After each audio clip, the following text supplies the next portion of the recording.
Hello everybody, welcome to EazyRepair.com. In this tutorial, I'm going to walk you through how to disable an employee.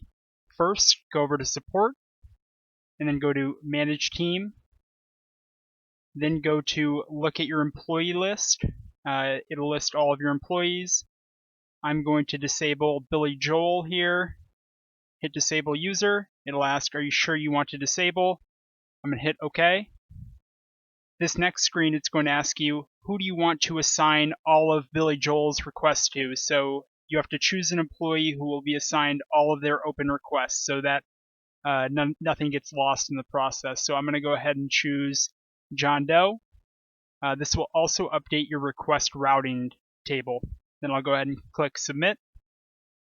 And there you can see Billy Joel's been disabled. If I go back to my maintenance request, John Doe is now assigned all of those maintenance requests that were previously Billy Joel. That's it for this video. Thanks again for your time. We hope to connect with you soon.